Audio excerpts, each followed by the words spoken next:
Shalom, jumpa lagi bersama saya di Kelas Sukacita. Bapak Ibu Saudara-saudara kekasih Kristus di mana saya berada. Pada kesempatan baik ini kita hendak mendengarkan firman Tuhan yang selalu memberikan kepastian kehidupan kita saat-saat kita menjalani pergumulan kita dalam setiap hidup kita setiap hari. Sebelumnya kita hendak membaca firman Tuhan, mari berdoa. Kami bersyukur kepadamu Tuhan untuk waktu baik dan perkenanan Tuhan bagi kami. Saatnya kami hendak meneduhkan hati kami untuk mendengarkan firman-Mu, seterusnya mempelajari tentang apa kata firman-Mu. Bicaralah kepada kami saat ini, agar firman Tuhan ini menjadi kekuatan penuh kami. Amin.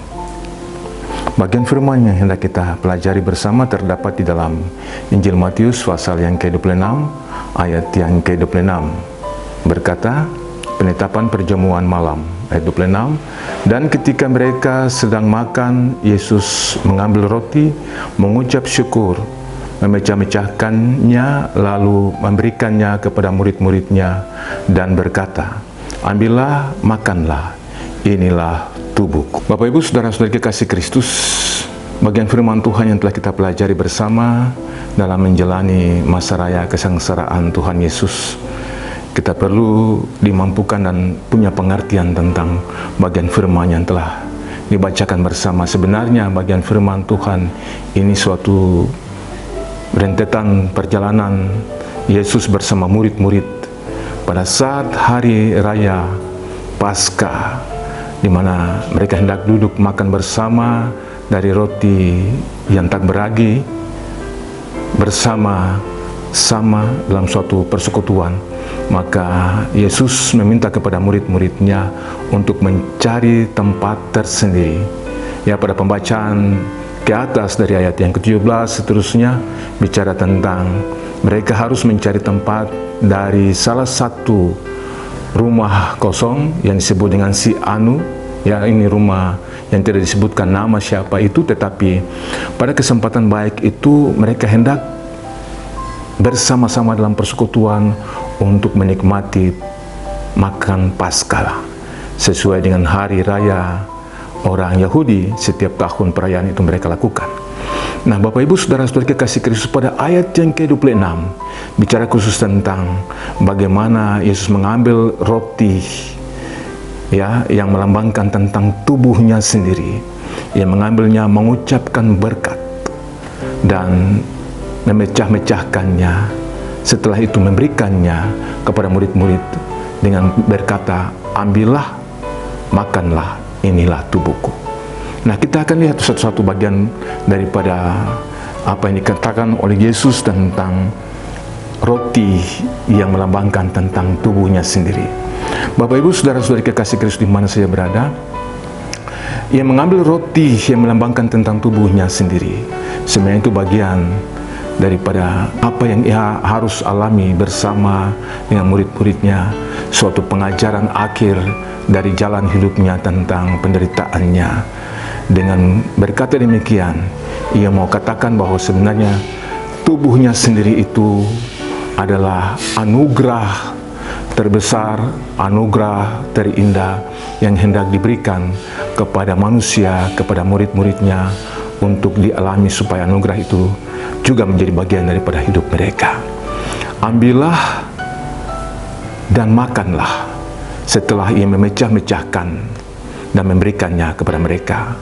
Ini suatu penawaran, suatu tawaran khusus kepada setiap orang, kepada siapa saja yang sudah siap untuk menerima tubuh daripada dirinya sendiri.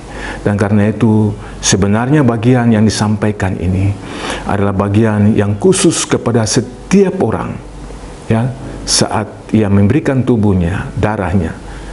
Itu artinya ia memberikan seluruh harga mahal dari surga kepada manusia supaya manusia mengalami kehidupan surgawi itu. Nah, Bapak Ibu Saudara-saudari kekasih Kristus di mana saya berada, saat kita mengalami tekanan-tekanan hidup dalam kehidupan kita, dalam pergumulan kita, atau di mana saja kita berada, ada hal-hal yang sulit kita pecahkan, ada hal-hal yang tak mampu kita buat, tetapi melalui pengorbanan Kristus, tubuhnya yang mahal itu, Ia telah memberikannya untuk kita dipecah-pecahkan, dikoyak-koyak, ya, dalam penderitaannya, diremukan, tubuhnya hancur, diberikan hanya untuk mau kepada kita apa yang harus kita alami dalam anugerah keselamatannya itu. Karena itu terimalah tubuh daripadanya yang dilambangkan dengan roti yang dipecah-pecahkan itu. Ini tawaran untuk setiap orang yang menerima. Terimalah, karena ia telah memberikannya dengan cuma-cuma. Rugi kalau kita tidak menerimanya, karena di luar itu pasti sia-sia kehidupan kita.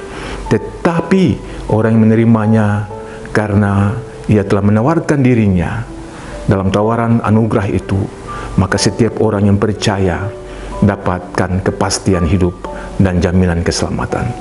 Siapapun kita, dimanapun kita berada, ketika kita telah menerima tawaran itu, maka anugerah keselamatan itu menjadi milik kita. Apapun masalah kita, apapun pergumulan kita, dimanapun kita ada, dalam status apapun, ketika tawaran anugerah itu telah diberikan, maka jaminan keselamatan itu menjadi milik kita kini dan selamanya. Tuhan memberkati kita sekalian dengan firman-Nya. Selamat beraktivitas. Amin. Mari kita berdoa.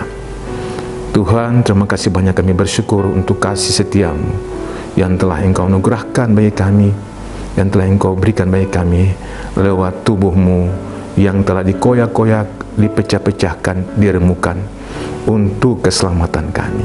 Anugerah keselamatan itu telah menjadi jaminan hidup kami kini dan selamanya. Siapapun kami, dimanapun kami berada, kami yang berbeban berat, Tuhan telah lepaskan kami, Tuhan telah legahkan kami dan menikmati kehidupan dalam anugerah-Mu. Terima kasih untuk tubuh-Mu yang telah membebaskan kami, menguatkan kami menjadi anugerah keselamatan bagi kehidupan kami kini dan selamanya. Amin. Shalom, Tuhan Yesus memberkati.